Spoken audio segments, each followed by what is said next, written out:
How to conduct family vacations with a purpose. In this episode, I'm going to teach you how to have family vacations your children will never forget.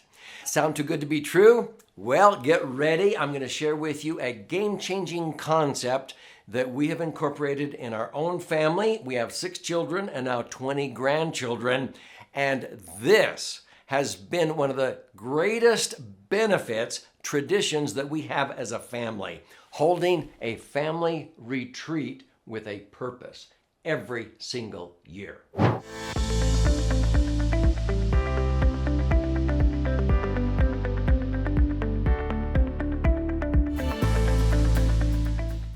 So my name's Doug Andrew, and I've been primarily viewed as a financial strategist, a retirement planning specialist now for more than 48 years. But one of the things that makes my approach different is empowering families, couples to be able to enjoy their golden years, doing the things that they love doing and not worrying about their money being eroded away with the negative impact of taxes, inflation, and market volatility, and so forth. And one of the favorite topics that people always ask me to teach them is about how to conduct family vacations with a purpose. And especially one of our traditions in our family is our annual Grandpa's Camp. So I have another episode that talks about Grandpa's Camp. But for years now, my wife Sherry and I have conducted family vacations with a purpose with our 6 children, and now that they have children and we have 20 grandkids, we continue to hold annual family vacations with a purpose, some years even up to 4. But there's always a major one every other year in Maui, for example. That has become a family tradition now for 30 years. So let me share with you what these are and how you can conduct one, and why you will probably get resistance when you first announce this to your kids, but they will end up embracing it and loving it. So I'm going to tell you a few stories and examples of why this is such a huge game changer for you and your family. So what motivated us to start holding family vacations with a purpose? Because sometimes people will say, oh, my kids would never buy into this. I don't want to go on some vacation to learn. I'm getting out of school. I want to go sit under a palm tree. I want to go lay around a pool. I want to go hiking. I don't want to sit around and learn. And I go, oh, you have no idea. You are absolutely going to love this. And so they're a little bit skeptical at first, and I'll give you a few stories about how fast they end up falling in love with a family vacation with a purpose. So what I used to do is create an agenda, and I'm very detailed. And so some of them in the beginning, we planned out almost every minute of every day, and that was a little bit overkill. We have a beatitude in our family: blessed are the flexible, for they shall not be bent out of shape. And so we are flexible with our time. And so now we basically keep it at a very loose format, but we always have a theme. We always have a book or recommended reading, and they have to do homework before they come, and we assign each of our children to teach a concept or principle or a chapter of a book. So for example, one of the books that I co-authored with my brother-in-law is called Learning Curves: Life Lessons Learned While Riding a Harley-Davidson Motorcycle. And in that book, there are actually 14 chapters of lessons that we have learned.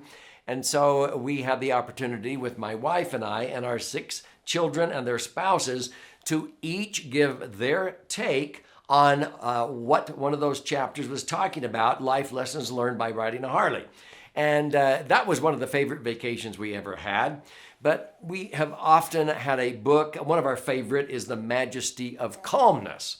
Now, if you've never heard of that book, it was written by William George Jordan, and it was written over 115 years ago. And if you read it, you'll think it was written yesterday for our time. But it's in that book that he teaches how to be calm amid all of the topsy-turvy, turbulent world that we live in. And it's pretty profound. He also wrote a book called The Power of Truth. But in this book, The Majesty of Calmness, is where we took one of our yearly themes to consciously train the mind and body to unconsciously act in harmony with our family values and vision, okay? So one of the years, that was our theme, and we had all kinds of exercises and thinking tools and discussions with our adult children and then also with the grandkids on how to consciously train your mind and your body to unconsciously act in harmony with our family values and vision. So for example, the time to decide to say no when you're tempted to try some drugs or to drink when you're underage and all that is not in the moment. It's long before that to have that hypothetical scenario played out. What are you going to say when your friend says, hey, come on, just try this. It won't hurt you, you chicken or whatever. And so once you get determined what you're going to say, well, why would I do that? That would bugger up my whole future, because I remember there were 4 high school graduates that did not have that clarity, unfortunately. And they went out graduation night and they got drunk and they all got killed coming down the canyon. How sad is that? So what we're trying to do is teach our children and grandchildren how to be responsible and accountable and how to consciously train their mind and body to unconsciously act in harmony with our family values and vision, so they easily go, oh no, why would I ever want to do that? That would bugger up my whole future. This is the environment that we teach them that. And so we have discussions in the morning. We usually gather for about 45 minutes in the morning. We have a devotional. And we do this at a camp out. We do it in the Wind Rivers of Wyoming. We do this in Maui every other year. And so we meet as a family. We have a little devotional. And usually one of our children and their spouses will teach one of the concepts. And then we have activities. And sometimes we'll have a nanny for the little tiny toddlers while they're being entertained, or sometimes a grandma is over there, or one of our adult children is taking their turn out of the 7 days to be with the children to tell them a story or what have you. But sometimes we involve the entire family in games and activities. But then we go out and we have all kinds of fun on the beach, hiking, doing all kinds of activities. We come back, we have lunch, we have another discussion. Usually on Sundays after church is when we get together and we go through the longest session, which is usually about 90 minutes, 2 hours, where they sit down and they set their goals for the next year. Where they sit down and they go, when we're sitting here 1 year from today at this very place, what has to have happened in our lives during this last year for us to be happy with the progress we made? And they write down goals with their physical self, financial, with their mental, their social, their spiritual. They're writing their goals and what has to have happened for them to be happy with the progress they made. And they go around and they share their goals with like-minded people. And then you have cheerleaders, your cousins, your nieces and nephews and so forth, that are all knowing what your goals are. And that is an abundant-minded mindset instead of a scarcity one where, how come you're eating extra piece of pie? I thought you were on a diet. I thought you were going to lose weight. See, those are scarcity-minded families. You want to have cheerleaders that say, hey, everybody cheats a little bit on Thanksgiving. Let's go out and go jogging tomorrow after Thanksgiving and let's get back on course. This is the amazing results of being together, and you share those goals. And yeah, we laugh, we cry, but we have a lot of different activities. So let me share with you a couple of others. The very first year, we wanted to measure activity. And so we invested in Waka-meters. Those are just inexpensive pedometers. And we wanted to measure steps. And so every day at 5 o'clock in Maui, everybody had to disclose how many steps they had taken. And if you had over 10,000 steps, you got $1 for every 1,000 steps. You got $10 towards dinner, okay? Otherwise, you had to cough up the money on your own. Some of the places we went to dinner are like $35 a plate, like Roy's or Mama's Fish House. And so if you wanted $10 towards dinner, you had to have 10,000 steps. But if you wanted all $35 covered, you had to have 35,000 steps. Yeah, you had to be in motion. Oh my heavens, we never even began to realize what that would start. They started getting up at 6 and then 5:30 and then 5 and then 4:30. My wife was getting up at 4 in the morning and going from Ka'anapali down to Kapalua and back, 17 miles before breakfast. I said, honey, I'll buy your dinner. No, she's very competitive. And so they began to be in motion, and pretty soon we had to have prizes for those that had over 500,000 steps for the week and so forth. But after that event, we came home, and as a family, we ran the 5K. Many of them did the triathlon. And this started getting the family in motion because we started focusing on diet, exercise, proper nutrition, and sharing the entree and the dessert instead of eating way more than you're going to burn in calories and so forth. So we focus on health. We focus on teaching the parable of the talents and how you can withdraw $2, $20, $200 out of the family bank.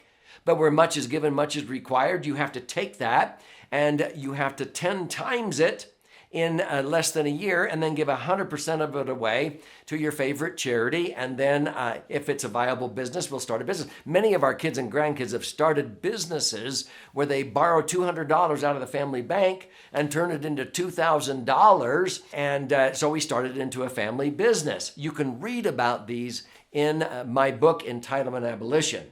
Now, before I go any further and tell you how you can learn more, if this is resonating with you and you can think of somebody who ought to watch this and you want to learn how to have family vacations with a purpose, subscribe to this channel, Three Dimensional Wealth. It's free. And when you do, click that little bell. Then you'll be notified every time I post a new video, which I do almost on a daily basis.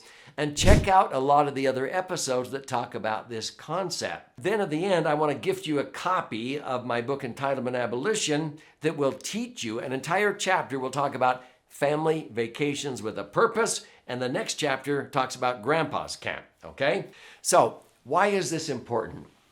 You want to organize family vacations, have an agenda, have discussions, have activities. And when you do that, you improve every year. Now, one of the very first times we did this, I got together with the family a week before on Sunday and passed out the agenda.